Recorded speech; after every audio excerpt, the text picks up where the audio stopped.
This is just a quick demonstration of shearing off a burr using high-angle deburring passes. This is a Colton Cutlery Carter pattern necker in 1095, and I think at least by the tip of this you may be able to see that I have deliberately formed a easy to see and detect burr along the whole length of the edge. I was last sharpening with this side underneath from the perspective of the camera touching the stone, and so the burr is on the top side facing the camera, facing me. I formed the burr on this Spyderco medium sintered ceramic bench stone, and that's the same stone I'm going to use to shear off the burr and finish and sharpen out the microbevel created by shearing off the burr.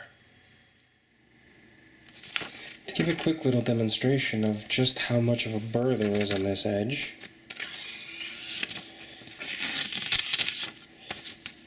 the burr is so severe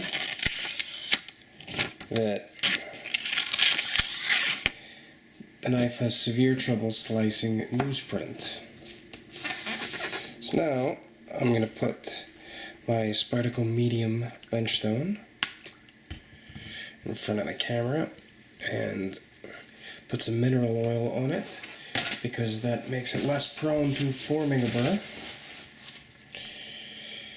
And now I'm going to show you. Now the last side I was sharpening on was this side, was touching the stone, and so the burr is on the side facing up. So I'm going to switch to the opposite side, and first I'll show you that's the edge bevel angle I use on this knife, which is around 7 or 8 degrees per side. But so for this I'm going to go up to about 40 or 45 degrees, and I'm going to make a very light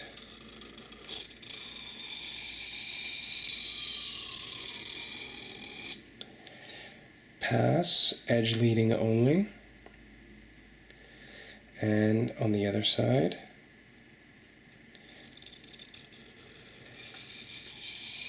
again very low force, edge leading only. Now let me just quickly check. That seems to have got it, but just to be sure we'll do an extra one on each side. I wouldn't do more than 2 alternating passes per side because you're going to start creating a microbevel that is too big to easily sharpen out at the previous angle. Okay, so those 1 to 2 alternating, edge leading only, low force, high angle passes should serve to shear off the burr that was present on this. So now what you're going to want to do is go back to the angle you were originally sharpening at, or shaping the edge bevel at, and make 5 or 10 alternating, edge leading only, low force passes per side on the angle you were originally working on the edge bevel. And the purpose of this is to just sharpen out that tiny microbevel that was created when the burr was sheared off with those high angle passes.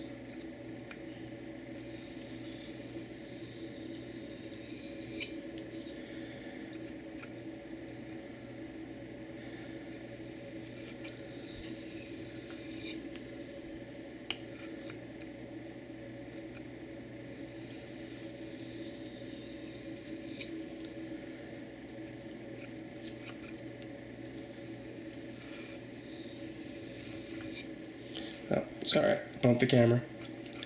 It's kind of an awkward position to have the camera in when trying to do this, but I figured it was the best way to actually get you to see what I was doing.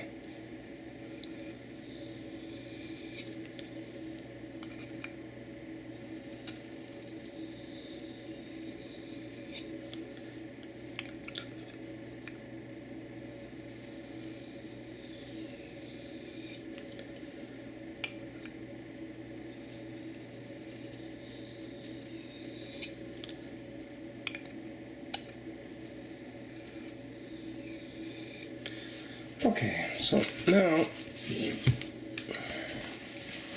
that we have sheared off the burr and backed out the microbevel we made as a result,